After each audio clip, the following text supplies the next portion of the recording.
What's up, y'all? It's Nightmare Baller One. I'm not in the best moods, y'all. I'm not in the best of moods right now, but I decided to come on here and talk about wrestling. Maybe I'll feel a little better. But I was watching True Slayer's video because I hadn't been on here in a few days, y'all. I'm sorry it's taking me so long to make another video. But I was watching True Slayer's video about what makes a good wrestling match, and I just like to give my 2 cents on it. Okay, there are many things that go into making a good match. First of all, it all depends on the fan. Okay, I know some fans that will openly admit that they like Spot Fest. You know what I mean? So that's like a fan saw, let's say, X Division match. You know what I mean? Like straight up Spot Fest, they would mark out for it like a lot more than, let's say, me, who likes a happy medium. You know what I mean? Like I like nice high spots to look at, but I need a little bit of psychology instead of just spot. But I know some people, they just like Spot Fest. You know what I mean? And they will openly tell you, hey, I like Spot Fest. You know what I mean? And let's see what else. Okay, I got that point out of the way. All right. Another thing, it all depends on the hype leading up to the match. If a match is in the mid card and didn't have that much hype or storyline around it, no matter how good the match is, you're not gonna feel as highly about it as, let's say, a match that's been hyped for the longest. Like prime example, like Morishima and McGuinness. Like this whole year, the Morishima McGuinness feud was one of the big feuds in ROH. And every time they stepped in the ring against each other, there was hype leading up to the match. You know what I mean?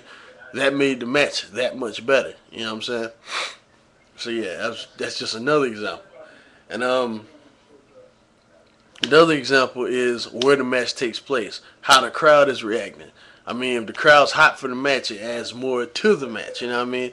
Like, or if there's a reason why the crowd isn't hot for the match, like let's say it's a Japanese crowd. You know what I mean? It's a reason for it. You know what I'm saying? It just all depends. Like, it's a lot of things that go into the match, like a lot of little things, and even how the camera is positioned. Like, let's say if the match has more than one person, if the camera pans out and like someone just flies in from nowhere, you know what I'm saying, breaks up a pin, it looks interesting. You know what I mean? But yeah, I just want to give my just my take on what I think is a good match. Like, I just think a match is whatever the viewer feels is entertaining. Like, if a viewer likes comedy matches, Colt Cabana, Delirious, guys like that, you know what I'm saying? Spot Fest, Sanjay Dutt, Jack Evans, you know what I mean? Or if you want the happy medium, McGuinness, uh, Joe, you know what I mean? Shit like that. So yeah, but that's just my opinion on the whole thing. And anyway, y'all, this is Nightmare Baller One signing off. But one thing I wanted to talk about real quick before I wrapped this video up was Crazy Mike's video about TNA and about how sometimes people overanalyze TNA and what he thinks is overanalyzing or whatnot. Okay, I totally agree with mostly everything. Well, probably everything he said. But the thing I just wanted to add is about like TNA, about how some people they just complain, just to complain about TNA, or some people complain about TNA because everybody else complains about TNA. Okay, the way I feel is that watch the product, what you and watch, and if you like it, you like it, and be honest about it. If you don't like it, you don't like it. Be honest about it. Don't sit there and let what I say, what True Sled says, what Crazy Mike says, anybody says, influence the way you feel about the product. That's just how I see it. Like, a lot of people back in the day, they didn't like ECW because ECW is just a low budget, WWE, and it's just the minor leagues. A lot of people said that, believe it or not. You know what I'm saying? And then now that time is going by, those same people that diss ECW are now the ones like, oh, ECW was trendsetters and ECW was this and that. You know what I mean? So I mean it's whatever. You know what I'm saying? Some people just flip flop. That's just what they do. But that's all I want to say, y'all. I'll holler at y'all later. Just want to throw that in there.